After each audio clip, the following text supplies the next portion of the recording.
On se retrouve pour une nouvelle vidéo. Cette fois-ci, on va parler des flops automobiles. Et franchement, je suis trop content de vous faire une vidéo sur les flops automobiles. Allez, c'est parti, on commence la vidéo.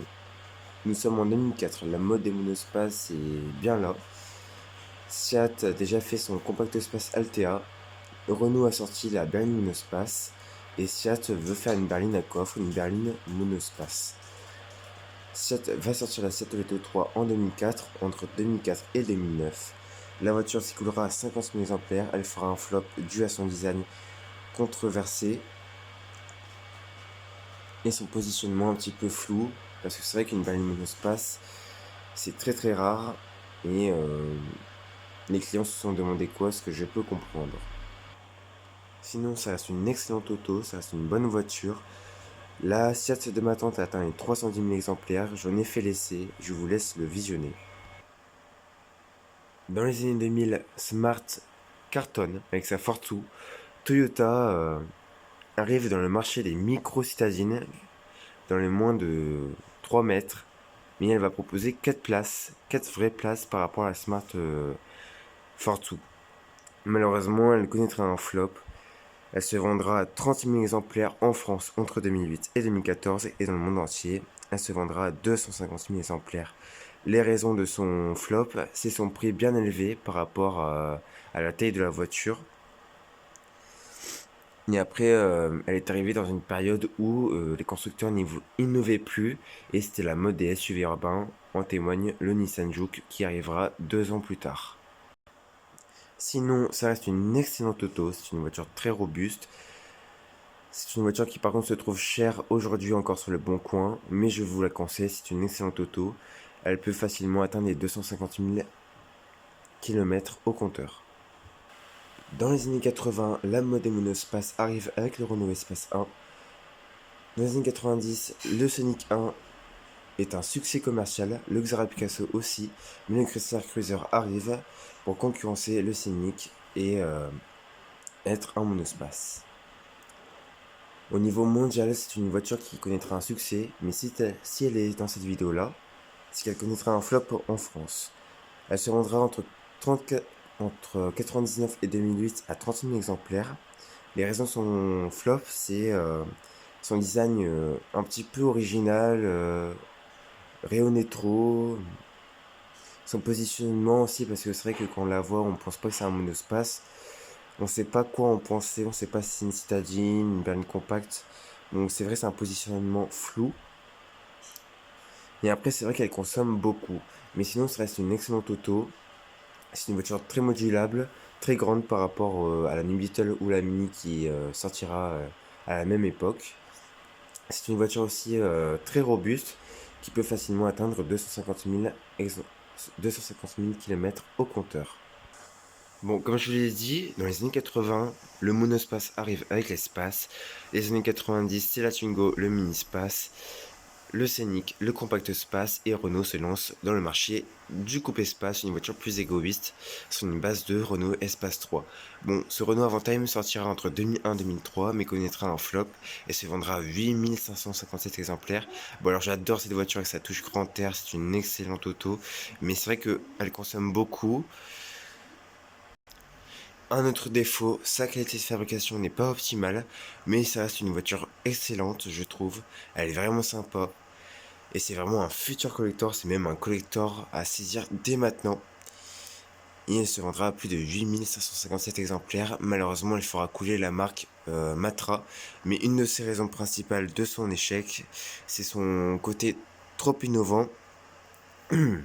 Et ensuite, elle avait aussi dans la gamme Renault, il y avait beaucoup trop de monospace. Il y avait l'espace, le Scénic, la V7 aussi qui était une berline monospace. Il y avait aussi le lancement de la Laguna 2. Même la V7 était une concurrente à l'Avantime. C'est dommage.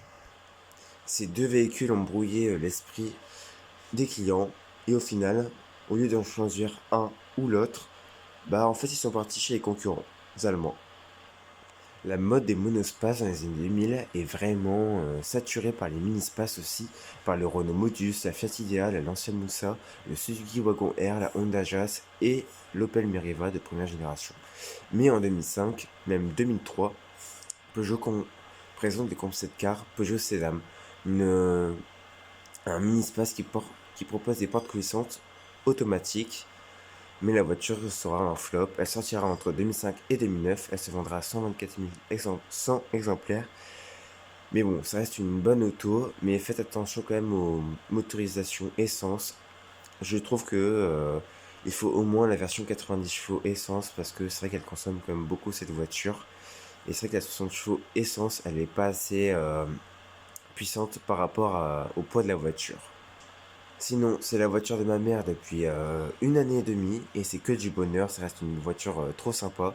Certes, on a eu des frais au début, mais bon, l'essai va bientôt sortir. Je vous laisserai le visionner. La même année, Peugeot sort la Peugeot 407 Coupé en même temps que la Peugeot 1007. Mais la Peugeot 407 Coupé veut remplacer la 406 Coupé qui a été un succès. Mais la 407 Coupé ne connaîtra pas un immense succès car les berlines routières et les coupés sport ne sont plus à la mode dans les années 2000. Cette voiture sera commercialisée entre 2005 et 2010 et sera vendue à 40 000 exemplaires. Ça, c'est une excellente auto, cette voiture est très puissante, elle a vraiment un beau design je trouve, une belle courbe arrière, des beaux feux arrière aussi. Mais même, ça reste une belle voiture et je pense que dans 10 ans, elle deviendra collector. Mais c'est une belle auto, elle est fiable et elle est confortable. Mon grand-père en a possédé une entre 2014 et 2021 et il n'a jamais eu de soucis avec elle. Mais par contre, elle a quand même un défaut, c'est qu'elle est lourde, mais bon, comme beaucoup de Peugeot de ces années-là. La fameuse Peugeot série 7. Allez, aujourd'hui, on connaît encore des flops automobiles. La Mazda MX-30 est un flop automobile. Elle est produite depuis 2020. Bon, je n'ai pas de résultats, je ne sais pas combien d'exemplaires elle s'est vendue, mais tout ce que je peux dire, c'est que c'est un flop. Malheureusement, cette voiture a beaucoup de qualité. Elle est vraiment très belle. Elle est originale, mais c'est vrai qu'elle a elle a une autonomie limitée qui est vraiment désastreuse. C'est vraiment compliqué. Et les prix sont assez salés aussi. Mais le positionnement est aussi un petit peu flou. On ne sait pas si c'est un SUV compact ou un SUV coupé. Bon, finalement, c'est un SUV coupé. C'est une bonne voiture quand même. Mais bon, pour un SUV coupé, proposer deux portes à l'avant classiques et deux portes, deux mini-portes comme une Fiat 500 actuelle, ça reste compliqué. Face à un, face à un Arcana, bon, il propose moins d'espace. Mais bon, ça c'est la mode des SUV. Malheureusement, on n'a pas beaucoup d'espace dans nos SUV. Mais bon, moi je pense qu'il faut plus l'avoir comme un SUV compact, plus comme un concurrent, par exemple, je ne sais pas, un concurrent, bon, un concurrent des SUV compacts. Qui a dit que les Allemands ne connaissaient pas les flops et que c'était toujours des succès? Bah non.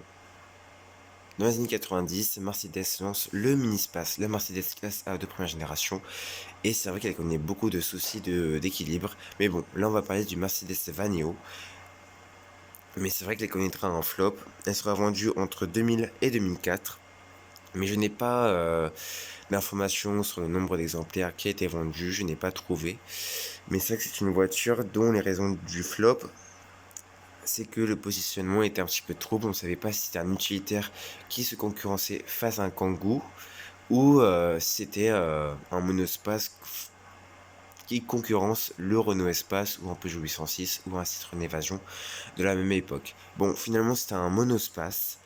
Mais bon, franchement, j'adore cette voiture. Elle est originale. J'en ai vu une il y a 3 semaines. Mais bon, j'aime beaucoup, beaucoup cette voiture. Mais c'est vrai que la qualité de fabrication était désastreuse, comme la Mercedes classe A. Et c'est vrai qu'elle a été proposée à un prix, on va dire, assez élevé, bah, comme la Mercedes classe A aussi. Et c'est vrai que l'image de marque, c'est les berlines routières et c'est pas les monospaces. Donc cela a un petit peu effrayé des clients de Mercedes et finalement, il connaîtra un flop. C'est dommage parce que c'est une voiture que je trouve plutôt sympa, plutôt originale, plutôt pratique. Mais bon, c'est dommage. Bon, dans les années 2000, bah, la Safrane, elle s'est vendue à 310 000 exemplaires. Renault veut rebooster les ventes de la berline routière. Mais bon, Donc ils vont sortir la Renault V7 entre 2001 et 2008, mais elle connaîtra un flop. En fait, elle aura un positionnement berline monospace. Bon, à ce moment-là, ils disaient on peut pas concurrencer les Allemands. Donc on va faire une berline monospace. On va prendre la mode d'aujourd'hui, les monospaces. Bah oui, ils avaient lancé le monospace en 83, le compact space en 96 avec le Scénic et la Twingo, le mini space en 93. Donc sortira la V6, une berline monospace, mais c'est vrai qu'elle se vendra pas très bien parce que tout d'abord elle sortira en même temps qu'un Renault Avantime qui lui aussi est un coupe-espace. Et c'est vrai les clients ils vont être un petit peu, comment dire, bah, ils auront un positionnement flou parce qu'ils disent laquelle des deux j'achète.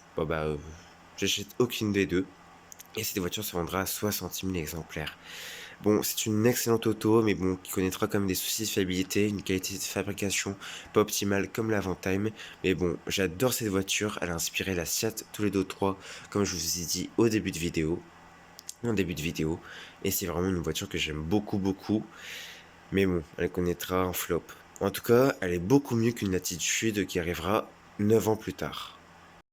Sinon, la voiture reste confortable, mais reste quand même lourde et consomme quand même plutôt beaucoup. Mais même en 2025, je vous conseille d'acheter une Renault Velsatis. C'est un futur collector et je pense qu'il faut foncer directement sur cette voiture, sur cette auto rafraîchissante, un bonbon à goûter. Sortira en 2010 le Nissan Cube de troisième génération. Bon, les deux premiers Nissan Cube ont été vendus au Japon. Et lui, c'est le premier Nissan Cube qui est vendu en Europe et en France. Donc cette voiture connaîtra un flop, malheureusement. Elle se vendra à 6000 exemplaires, ce qui est encore pire qu'un Avantime. Mais malheureusement, les raisons de son flop, c'est que son look n'est pas destiné à tout le marché. C'est plus un look de voiture japonaise. C'est pas destiné à notre marché. Et c'est vrai que le positionnement était flou, on savait pas si c'était un monospace ou un SUV urbain. Bon, c'est ni l'un ni l'autre, mais ce sont les deux, un monospace, un mini-space ou un SUV urbain. Mais j'adore cette voiture, c'est une voiture rafraîchissante et il faut l'avoir à tout prix aujourd'hui, c'est un future collector, elle est vraiment trop sympa, je vous conseille de l'acheter. Mais bon, sa cote est en train de commencer à monter en gamme. Non, excusez-moi, pas monter en gamme, mais monter en cote et monter en prix. Et voilà, maintenant la vidéo s'achève. Merci de avoir regardé la vidéo jusqu'ici. Bon, dites-moi si vous voulez un épisode 2. Moi, je voudrais bien faire un épisode 2. De toute façon, je pense que je vais le faire. Bon, prenez bien soin de vous. Et moi, je vous dis à la prochaine. Abonnez-vous et commentez la vidéo. Merci à vous. À la prochaine pour une autre vidéo.